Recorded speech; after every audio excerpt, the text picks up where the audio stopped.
آج کے اس پروگرام میں ہم بات کریں گے مولانا فضل الرحمان صاحب کے حوالے سے کہ آنے والے دنوں میں ان کی سیاست جو ہے وہ کس رخ بیٹھے گی۔ اس کے ساتھ یہ کہا جا رہا ہے کہ مولانا صاحب کی پارٹی میں ہی ان کے خلاف بغاوت ہو گئی ہے۔ کچھ اس حوالے سے بات کریں گے اور آگے چل کے ہم بات کریں گے کہ میاں محمد نواز شریف صاحب کی اگلی ڈیسٹینیشن کیا ہے۔ خیر، سب سے پہلے میں آغاز کروں گی سومرو صاحب آپ سے۔ مجھے یہ بتائیے گا کہ ہم یہ دیکھ رہے ہیں کہ ایک دو دن سے جو خبریں آ رہی ہیں وہ اس طرح کی خبریں آ رہی ہیں کہ مولانا فضل الرحمان صاحب کے خلاف ان کی اپنی پارٹی میں ہی بغاوت ہو گئی ہے، کچھ ایسا ہے؟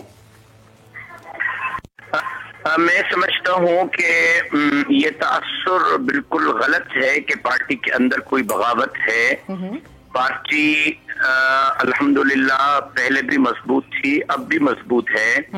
حافظ حسین احمد صاحب ہمارے مرکزی سیکرٹری اطلاعات رہے ہیں اور حافظ صاحب ہمارے لیے محترم ہیں، لیکن حافظ صاحب کے حوالے سے جماعت کے اندر ایک انکوائری کمیٹی چل رہی ہے جو حافظ صاحب سے بھی ملاقات کی تھی اور 24 تاریخ کو اسلام آباد میں اجلاس بھی ہے، وہ اپنی رپورٹ اس میں پیش کرے گی۔ کے علاوہ جو لوگ اختلافات کر رہے ہیں یہ کوئی آج اختلاف نہیں کر رہے، 10-15 سال سے ان کا جماعت کے اندر یہی۔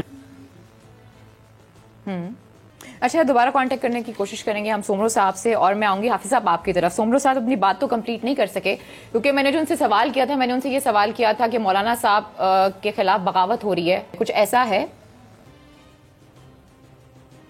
اچھا جی، ہم نے بڑی کوشش کی ہے کہ دونوں کو ہماری آواز آ جائے۔ ایک تو خیر لائن ڈراپ ہو گئی ہے، مجھے امید ہے کہ وہ واپس ضرور آئیں گے لائن پر، اور اس کے ساتھ ساتھ حافظ صاحب کو بھی میری آواز نہیں آ رہی ہے، تو میں چلتی ہوں رانا صاحب آپ کی طرف۔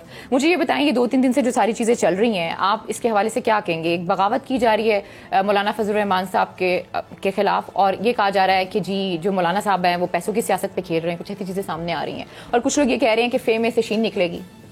دیکھیں علینا، بات یہ ہے کہ جہاں تک جمعیت علماء اسلام کا تعلق ہے، یہ بات اپنی جگہ حقیقت ہے جو بات ابھی راشد سومرو صاحب کر رہے تھے کہ مولانا فضل الرحمان کی پالیسیوں سے جمعیت علماء اسلام کے کئی سینئر رہنماؤں کو اختلاف ہے۔ خود جب مولانا فضل الرحمان امیر منتخب ہوئے اپنی پارٹی کے، اس وقت بھی مولانا شیرانی صاحب نے ان کی مخالفت کی تھی، اور مولانا شیرانی جو ہیں ان کو بلوچستان JUI فے کی اکثریت جو ہے وہ۔ اچھا، دوبارہ سے سومرو صاحب ہمارے ساتھ موجود ہیں۔ Sorry to cut you here Rana صاحب، میں چاہوں گی سومرو صاحب اپنی بات کمپلیٹ کریں تاکہ پھر میں حافظ صاحب کی طرف جاؤں۔ جی، مجھے نہیں پتا کہ میری بات کہاں سے ختم ہوئی۔ آپ نے انکوائری، آپ نے کہا کمیٹی ہے، انکوائری ہو رہی ہے حافظ صاحب کے حوالے سے، 24 کو اجلاس ہے۔ جی بتائیے گا۔ جی، باقی جو لوگ پارٹی کے اندر اختلافات جن کو کل سے میڈیا نے بریکنگ نیوز پر چلانا شروع کیا، یہ وہ لوگ ہیں جو 15 سال سے جماعت نے جن کو مسترد کیا ہے۔ یونٹ کے الیکشن وہ پارٹی کے اندر ہار رہے ہیں، تحصیل کے اور ضلع کے الیکشن آ رہے ہیں۔ 15 سال سے جماعت کے اندر وہ مسترد شدہ لوگ ہیں، اور مجھے نہیں پتا کہ آج کیا ضرورت پڑ گئی ہے کہ میڈیا نے ان کو بریکنگ نیوز کرنا شروع کر دیا ہے، اور یہ تاثر دیا جا رہا ہے جیسے وہ اختلاف کل شروع ہوا ہے اور کل پارٹی کے اندر وہ مولانا فضل الرحمان کے مخالف بنے ہیں۔ وہ 15 سال سے پارٹی کے اندر اختلاف کرتے ہوئے ہیں، اور پارٹی کے اندر ان کی حیثیت یہ ہے کہ وہ ایک عام کارکن سے زیادہ ان کا کوئی پارٹی کے اندر ہوتا نہیں۔ لیکن سومرو صاحب وہ پارٹی کا حصہ ہے 15 سال سے، چاہے وہ اختلاف کر رہے ہیں یا نہیں کر رہے، اور آپ جس اختلاف کی بات کر رہے ہیں وہ تو یہی بات کر رہے ہیں کہ یہ پیسوں کی سیاست چل رہی ہے، تو یہی اسی بات پہ ان کا اختلاف ہے یا کسی اور ریزنز کے اوپر ان کے اختلافات ہیں آپ کے ساتھ؟ میں عرض کروں کہ اگر 15 سال سے اختلافات چل رہے تھے، آپ ہی مان رہی ہیں، تو 15 سال پہلے اور 5 سال پہلے اور 2 سال پہلے آپ نے اس پر اعتراض کیوں نہیں کیا، پروگرام کیوں نہیں کیا؟ پھر دوسری بات یہ ہے کہ آج جمعیت علماء اسلام کہاں کھڑی ہے؟ اکیلے جمعیت علماء اسلام کراچی سے اسلام آباد تک لانگ مارچ کرتی ہے اور کامیاب ہوتی ہے۔ کوئٹہ کے اندر ملین مارچ دنیا کے سامنے رہا، کراچی کے اندر ملین مارچ دنیا کے سامنے رہا۔ پارٹی پہلے سے زیادہ مضبوط ہے، پارٹی کے کارکنان کا مولانا کی قیادت پر اعتماد ہے۔ سوال یہ نہیں ہے۔ سومرو صاحب بات یہ ہے، سومرو صاحب گزارش سنیں ذرا، بات یہ ہے کہ مولانا شیرانی جو ہیں، اگر وہ 15 سال سے ان کی پارٹی میں کوئی حیثیت نہیں تھی تو مولانا فضل الرحمان صاحب نے زور دے کر پچھلی حکومت میں انہیں اسلامی نظریاتی کونسل کا چیئرمین کیوں بنوایا؟ اگر ان کی کوئی حیثیت نہیں تھی تو انہیں اسلامی نظریاتی حیثیت کا چیئرمین کیوں بنوایا گیا؟ جی، بڑا اچھا سوال کیا آپ نے۔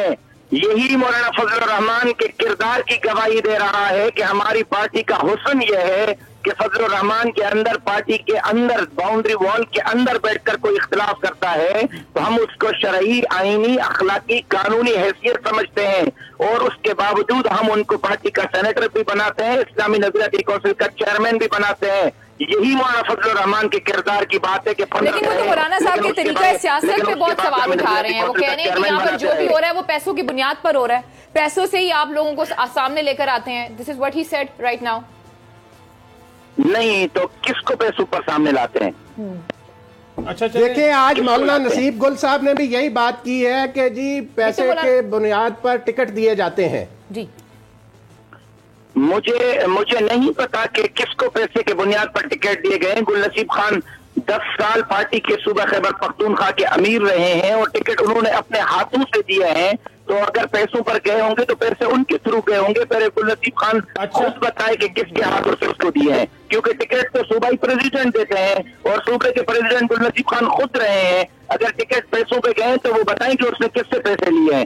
اچھی بات ہے تاکہ ہم اس پر انکوائری کر سکیں کہ وہ صوبے کے تو آپ کو انکوائری کا آغاز کر دینا چاہیے نا، اگر وہ اس طرح کی بات کریں مولانا فضل الرحمان صاحب کے حوالے سے تو آپ کو بالکل انتظار نہیں کرنا چاہیے۔ نہیں، وہ تو مولانا پہ الزام لگا رہے ہیں، وہ یہ کہہ رہے ہیں کہ مولانا صاحب سلیکٹڈ ہیں، وہ عمران خان صاحب کو سلیکٹڈ کہہ رہے ہیں، یہ بھی انہوں نے ایک بہت بڑی بات کر دی۔ سومرو صاحب اس میں میری دو باتیں۔ پہلی بات یہ ہے کہ پارٹی نے 24 تاریخ کو اسلام آباد میں اجلاس طلب کیا ہے، اس کے اندر یہ معاملات زیر غور آئیں گے، پہلی بات۔ دوسری بات یہ ہے کہ ہماری پارٹی کے اندر جو انتخابات کا طریقہ کار ہے، میں چیلنج کرتا ہوں، میں پارٹی کا چیف الیکشن کمشنر رہا ہوں، پچھلا ٹینیور پورا پارٹی کا چیف الیکشن کمشنر میں تھا۔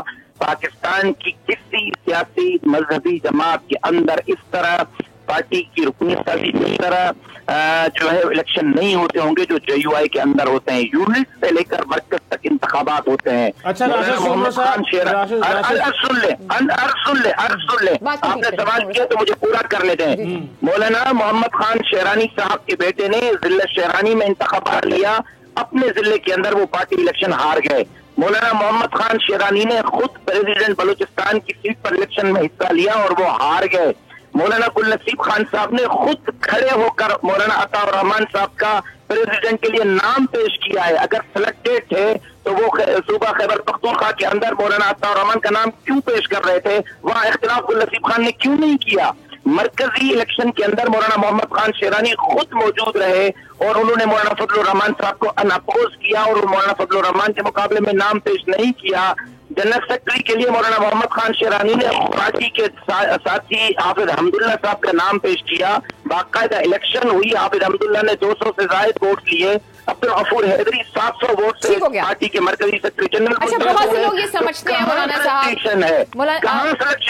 بہت سے لوگ یہ سمجھتے ہیں کہ اس وقت جو PDM کے پلیٹ فارم سے مولانا فضل الرحمان صاحب ایک بیانیہ لے کر چل رہے ہیں، پارٹی میں بہت سے لوگوں کو اس چیز سے اختلاف ہے اور شاید یہی ایک ریزن ہے کہ اس طرح کی جو چیزیں ہیں وہ سامنے آ رہی ہیں۔ Do you agree with it Soomro صاحب؟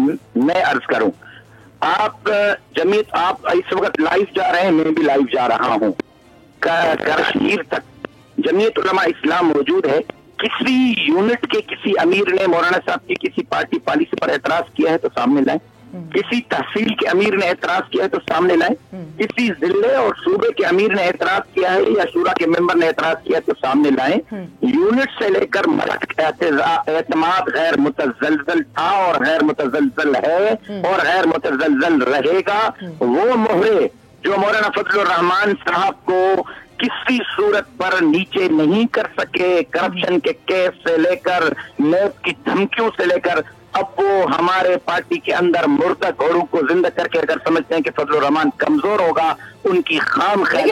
مردہ گھوڑوں کے ساتھ آپ لوگ مذاکرات بھی کر رہے ہیں، خبریں تو ایسی آ رہی ہیں، جن مردہ گھوڑوں کی آپ بات کر رہے ہیں سومرو صاحب، انہی کے ساتھ آپ لوگ مذاکرات کیوں کر رہے ہیں؟ کچھ ایسی باتیں بھی آ رہی ہیں کہ بیک ڈور مذاکرات چل رہے ہیں۔ اگر یہ مردہ گھوڑے ہیں اور کوئی انہیں زندہ کرنے کی کوشش کر رہا ہے تو مذاکرات کسی سے نہیں چل رہے۔ حافظ حسین احمد صاحب ہمارے محترم تھے، محترم ہیں، پارٹی کے مرکزی سیکرٹری اطلاعات ہیں، صرف ان کے پاس مرکزی کمیٹی گئی ہے، ان سے بات چیت کی ہے، کیا بات ہوئی ہے 24 تاریخ کو مرکزی کمیٹی اس بارے میں یہ تو فرما دینا کہ راشد۔ اچھا، آپ نے انکوائری کمیٹی کی بات کی، کیا الزام ہے حافظ حسین احمد پہ؟ کوئی کرپشن کا الزام ہے؟ کیا ان کو تنظیمی ڈسپلن کی خلاف ورزی کی؟ دوسرا ساتھ یہ فرمایا، آپ نے بولا حافظ حسین احمد صاحب پر کوئی کرپشن کا کیس نہیں،